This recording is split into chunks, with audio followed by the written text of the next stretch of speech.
Okay, so yeah, my name is Rubén Sospedra. I'm here today to speak about fantasy machines, which for those of you that have been here on Wednesday, you've probably been on David talk about fantasy machines. It is related, it's not the same. Hopefully at the end of my talk, you will have more insight and feel empowered enough to try for your own. Before starting, you see we have this picture, and at the end I'm gonna ask you if any of the audience know what it is. Don't answer now, it's going to be at the end because the talk is going to give you some clues about it. I'm a JavaScript hacker. I'm working as an independent contractor, so if you need something, just pick me out. And I love capybaras. It's a majestic and excellent, friendly shaped animal. If you don't know about him, just please check out. I always find someone in the audience that agree with me with this animal. It's the biggest rodent in the world, and in Venezuela, they eat it. And another thing is that I just want to share with you this special moment because you see this t-shirt. This t-shirt is from the 2015 edition of the JSConf Budapest. It was my first conference ever. Also my first business travel outside of my country. And I remember being there. It was super, exciting. It was when I was like ending being a junior developer, and it was mind-blowing experience. And I remember being there and feeling like, man, if ever I have the sense to give back something to the community, I want to speak in that conference. So I'm here 4 years later, dream achieved. Thank you, that's it. No. So thank you to the organization for that. That's definitely.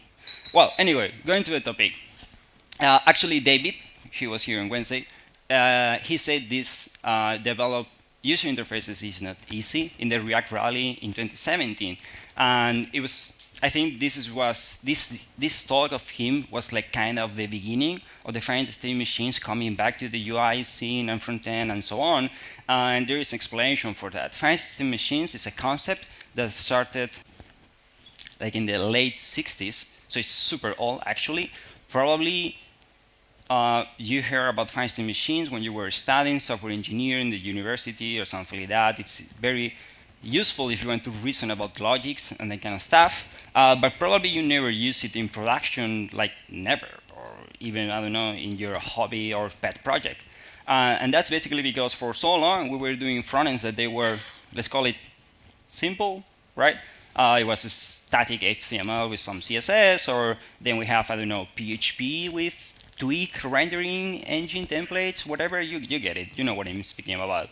But now we're doing very complex front-end applications. And these front-end applications, as I don't know, for example, yesterday explained Surma and Jake, well, you have webpacks and rollups and plugins and configurations and performance and latencies and different assets and cachings. It's super complex. We're reaching a point where we're moving a lot of business logics and responsibility to the front-end applications. And what does that mean is that we are generating a lot of bugs, race conditions, undesired side effects, and so on.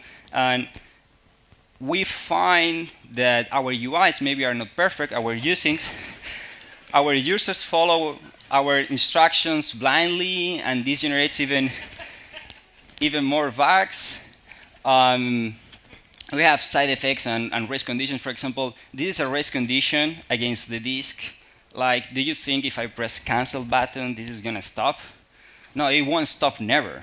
Like, this is the cancel button is just like a psychology thingy, so you can smash it and release your anger. It's only for that. Oh, that one, which is also, I hate that one. Like, personally, I fucking hate this one.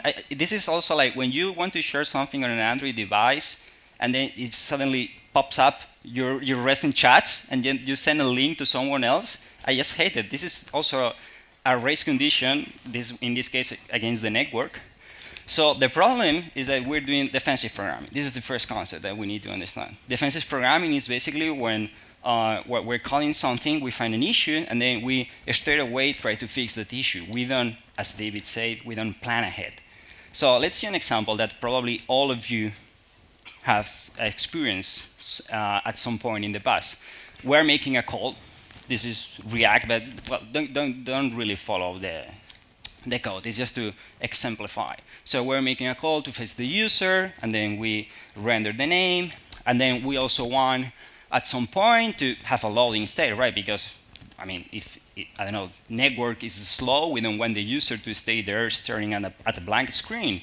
And then came also the PO and says, hey, but something can break. We need some error state and explain the user what happens and recover and make against the call. So we start having these conditionals that render different things, also different catches depending on what happens. It's a long request, so maybe we need to cancel at some point. So it has to be possible that you cancel. So if you look closely, what we're saying in this code, like if you pay enough attention, it's a shit. Okay, and why is a shit? So this is really important because usually we start thinking about, no, it's the architecture. If we do hexagonal architecture, this won't happen, or DDD or whatever, open sourcing. No. It's neither the technology. Like if you use React or Angular or Vue or Circular, it won't change. Technology is not related to that. It's neither the patterns. I don't know if you are doing props drilling or not. Your code could be easier to understand or maintain, but you are not addressing these kind of issues. And actually, that's why you are feeling that situation over and over for always, right? It doesn't matter the project you are, the company you are working with, or the team you are working with, you are running into that situation every time.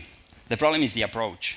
Defensive programming is also known as bottom-up approach, which is basically that we're facing one problem at a time at every time the problem like reaches, right? So when we're doing bottom-up approaches, it's difficult for us to understand at the end what's the code. It's difficult to maintain. It's difficult to make changes. There is a lot of edge cases that we are not considering. There is a lot of mutation that we are starting to do. It's really easy and prone to start doing some hacks around the code, which is not good. It's also difficult to test. Of course, if you don't understand something, it's going to be difficult to test. Also, our code is not going to be pure most of the times because we do those mutations. And we have these complex setups for testing. I've seen projects, small projects, with enzyme configurations longer than the actual project. And I'm not joking. This is something I've seen, which is obviously a code smell. It's difficult to enhance, obviously. If you cannot test something, it's also like dangerous to enhance. You don't know if the testing is working. It generates a lot of bugs, and when I mean this, I mean like a lot of bugs, right? We don't want spaghetti code. In case you don't notice, we have a lot of posters around this venue that say so. And refactoring is also going to be very difficult because we don't know what exactly we have to change. So at the end, you are going to feel like this poor Charmander that you are just fixing one fire after the other, and you are more like a fireman rather than a developer. So what's the solution? So the top-down approach, which actually makes a lot of sense, right? Bottom-up, top-down.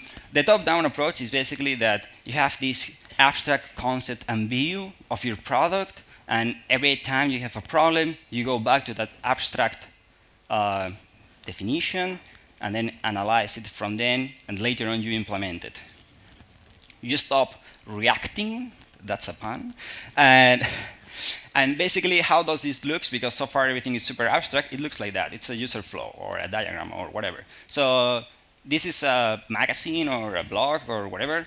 You have like different states and transitions, and you can be in the landing page, and then you move to a blog post list, and then from that you can go to a blog, whatever. And then, for example, it's interesting that the definition here, that at the very right, you have the contact form, and you see two arrows pointing the contact form. That means that there is only two ways to reach that page.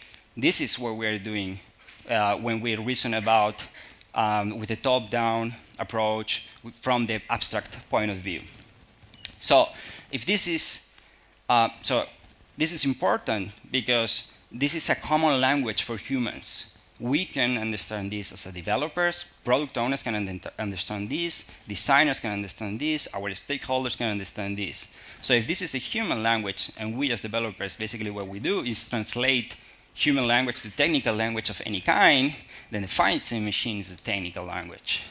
Finite machine is basically the easiest and more logic implementation of these user flows. So what's a finite state machine? Super easy. It's a deterministic finite state machine or acceptor deterministic finite state machine. It's akin to tuple. Not really. This was me the first time I saw the definition. I heard some talks, I read some things, and I couldn't understand anything. So I asked one of my friends, who's a math scientist, to give me a hand. And basically, I think it's easier if we reason about in a language that I guess we understand here, which is JavaScript. So sigma is the input alphabet. It's basically a dictionary. It could be represented like that. It's just an object with keys. We all had seen this before. The S are the states. This is super agnostic. You can represent it like whatever you want. In this case, it's an object where the keys matches the dictionary, and then inside you have an object with whatever you want. It doesn't matter what's inside. It's your state definition. So this will depend on your business logics and your project, whatsoever. S sub 0 is the initial state. Okay, easy. The only important thing is that it has to be part of the states, obviously. And then delta is the transition. It's how you move from one state to the other. In this example, for example, the state is defined, which means that one state only has a transition to another state. There is no multiple states. Otherwise, we could be doing something like machine. From the current state, I give you an action, and then you give me back what's going to be the next state. And there's a finite state machine. That's it.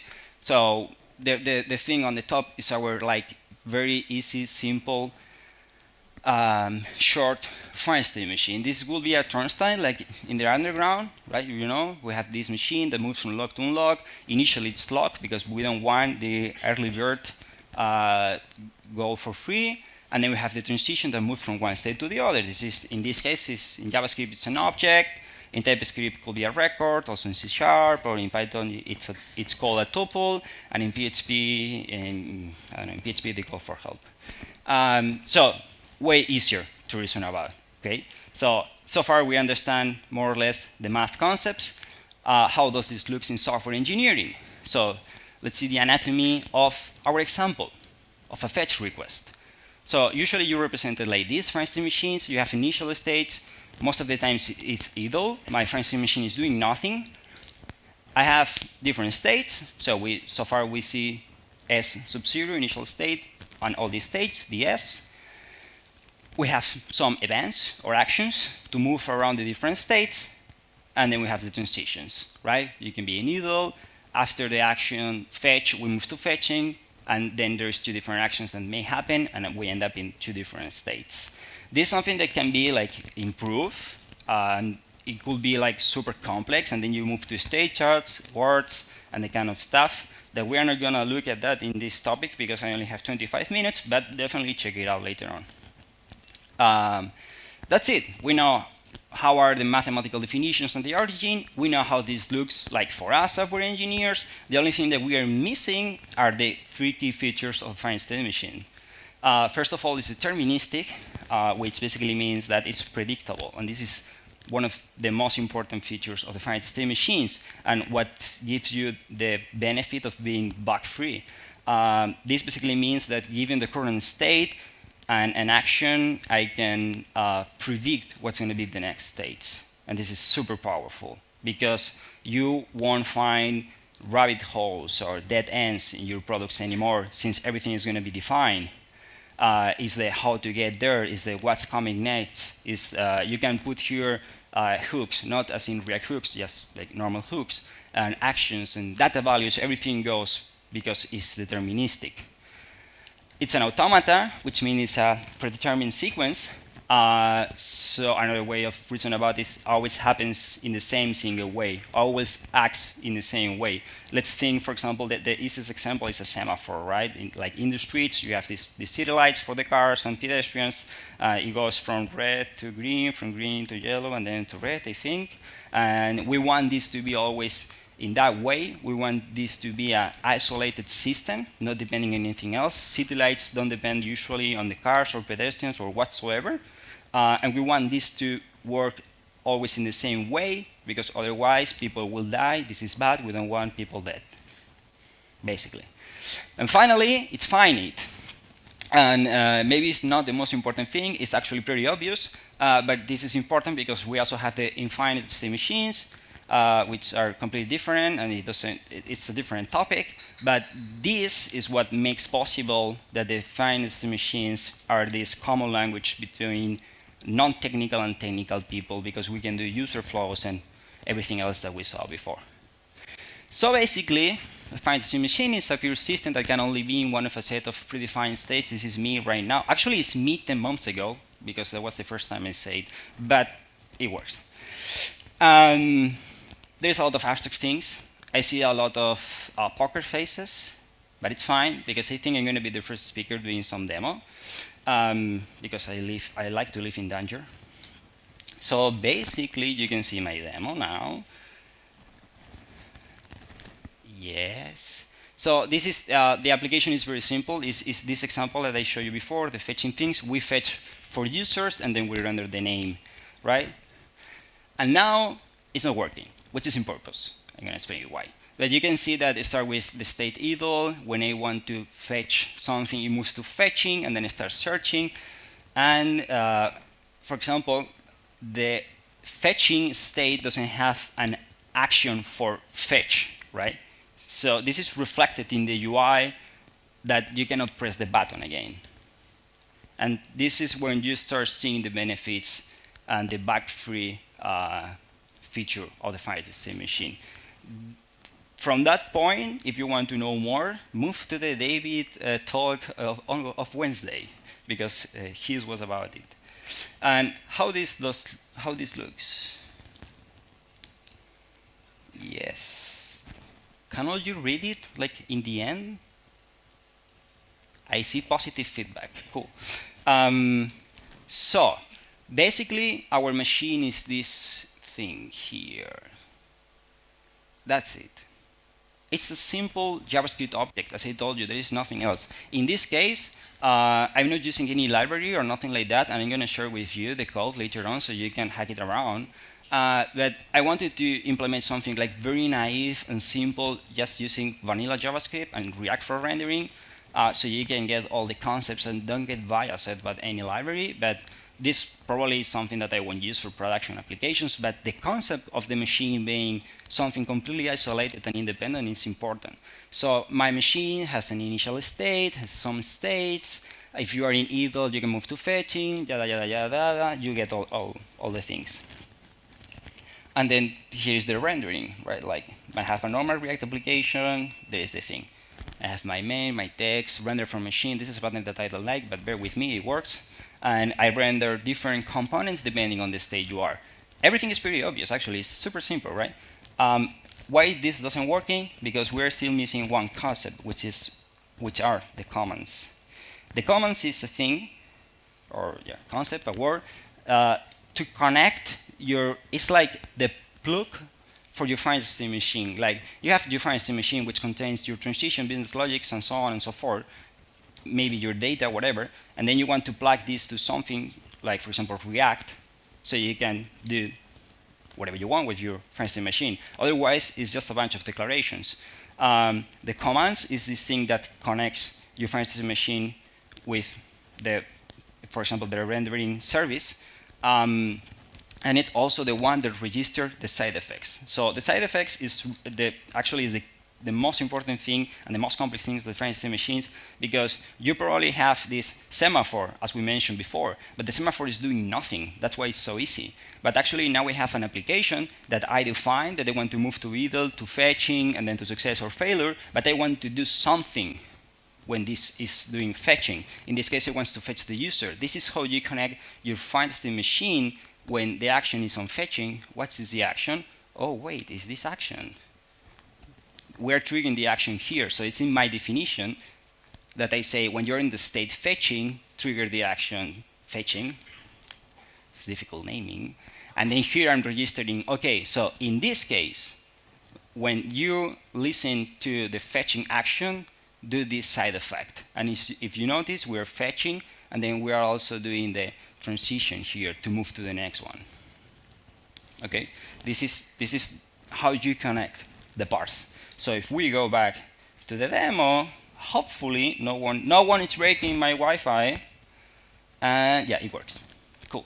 So Pretty easy, and the cool part of this is that you cannot break it. It doesn't matter if you click like a madman here, you cannot break it, because every state has its own actions and different propagations and so on. So hopefully it's clear. What we see now is, the commands, which are the side effects manager, which is kind of the most important part. And actually, if you feel like you like what I'm telling you today and you go outside to the wild and look for some libraries, you will notice that most of the libraries basically focus on that part because it's the important one. So, well, and yes, sorry, that's a bad slide. That's the important thing. What's the cool thing that we saw so far is that we don't have conditions. Remember our example? And in our example, in the render, for example, we have this: if the state is error, then render this, otherwise render that. If I'm in a state fetching and you press cancel, then change the state and go back. Those are all the conditions that will generate bugs in your application. But when you're working with finite machines, you don't have conditions at all. What we have is, for example, in my implementation, is a switch case, which are not, well, it's conditional, but it's not, I don't remember the name, influx operator, I think it's the name, whatever, you get it. We'll have the conditions like usually like an if and an else, and depending on that, do so, yada, yada, yada, yada. So you then can have phrase conditions. Also remember the first examples and the first gifs. You don't run into the kind of issues. Let's see also what we have. If you have a finite state machine, like this one, it's a bit clumsy to move because I lose my cursor. Now, here it is. So, what we have also, see the rendering part, see those components, right? Loading, user, error, main, text, everything. I'm getting them from here. And this component is imported from components, and it's that file. Look at that, because basically here what we're doing is I'm in an environment called web. This is just an example, but I'm in an environment called web, so give me my web components. Since your business logic, actions, data, everything is decoupled, this is the word, is decoupled from everything else, you can just plug and play whatever system you want. Here you will say also, no, this is React environment, but maybe I want also Preact environment when you're in a very low latency, high latency network, for example, as Surma explained yesterday, right? Why can you move to different components? In the end, it doesn't really matter. Your business logic is completely isolated. It could be also a problem that we have in the React Native community, which is quite big, and it's how to reuse components and logics. Well, just use a finite state machine, and here you say my environment is native, so give me my React Native components. This will work perfectly. No issue at all. Another option is to look at that from the other way around, and what does that mean is that you can have your, for example, React web application that fetches your finite state machine to a server, downloads this JSON, that's a finite state machine, and then everything works. So if you want to do, you could have like your, let's say, for example, a registration form, right? All the components are the same. Everything is done by your design system, for example. And then it's just about, even a product owner could change a JSON file to define a different transition, and this will be automatically applied to all your clients, which is super powerful. So what we saw right now is that another benefit is that it's decoupled, which is super important thing and one of the main benefits. I've tried this in production in the company I was working before for React Native and React Web, and it works smoothly. And then for me, one of the things that I like the most is the testing that I'm going to show you. This is test. We have around a 70% coverage. Oops, you're not seeing it. Sorry. Yes. Sorry. This is the test, okay? There is around a 70% coverage, not 70, but close to that. But the cool part is not the coverage and that everything passes. The cool part is that this is all the testing that I have in my application, nothing else. There is absolutely no other file for testing. Because remember that I told you it's deterministic and it's an automata. That means that you can just, in this case, for example, we are starting our application in different states of our machine.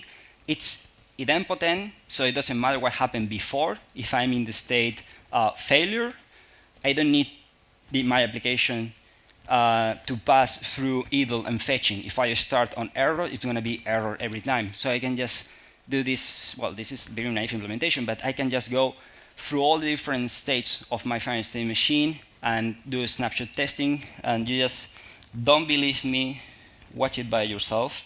This is a snapshot. So basically what's doing is like, you are in idle, so there is like the let's do search. You remember the application before. You are in fetching, the eyes, the searching button, success, and the error, so far and so forth. So this is the testing. And finally, the last part is that I can break my application whatever I want. Sorry, I lost the cursor again. Okay, you seen this? Nice. So I can break my application whatever I want, like, and like for example here, I guess this work. Throw? No. Throw. It's very difficult because there is a lot of latency. Okay, this will work, I guess. If not, excuse me. So find a new one. Yeah, it's broken. Why? Because we define in our application that if something goes wrong, you just basically go to the error state. It doesn't matter like how this happens. So we are just throwing an error like anywhere, and this will break. It will go here. For example, this is something you can connect very easily and very smoothly with the React error boundaries, and it will be like super smooth the transitions. So I don't know about you, but first time I tried, it was like, this is fucking magic. Really, there is these two things for me at least that are super good benefits. First of all, you basically consider all the edge cases, corner cases, and everything of your application. Once you end up doing this user flow or diagram whatsoever, this is everything you got, which is very useful for you as a developer implementing it, but it's also very useful for your, I don't know how to call it. I'm just going to give you an example. So you're in your company, something's broken, product owner comes by and say, hey, this is not working as expected. And you start this conversation of, no, this is what you asked me for. You've been there. Yeah, I can see it in your faces. So now it's going to be like, no, see the diagram. You didn't define it. So it's fine. Let's going to fix it. And we all know what happened before and what's the evolution. And the second part, at least for me, that I was really impressed was the testing part, because I don't like to do testing, and I don't know a lot of people that really loves doing testing. It's something that we do because we know it's needed. It's not something that we do because we love it. It's basically like eating healthy. So just for the end, I want to show you some resources. I'm going to share with you the slides like in 5 minutes on Twitter. But if you have to check one, just please go to the XState library from David. It's extremely good. And well, this is the book that David also recommended, the Constructing the UI with State Charts. It's kind of the original one, but then you have also the last one, the State Charts with .github.io. There is a lot of resources in there. And also real-world examples, because at the end, what I want with this talk is that you feel empowered to do your own. VS Code telemetry, for example, which is super complex thing, is when you share your connection with another fella in a different part of the world, and you can see how you typing, how is he typing, and so on. It's a finite state machine. And then also, does anyone knows what it is? Correct, Mars rover. It was kind of easy if you've been here on Wednesday, because David spoiled my picture. But this is a really good example, and for all of you that were in here on Wednesday, basically the Mars rover was because it's working already, a finite state machine. So I guess that the best software engineers in the world decided that they are going to invest like a gazillion, billion, trillion, whatever of dollars to send a fucking robot to another planet. You only have one shot and you cannot fuck it up. And they pick up the finite state machines to do so. I get that's the best real world example you can have. That's basically it. Remember, I'm an independent contractor. If you need a fighter, you can call me. Thank you.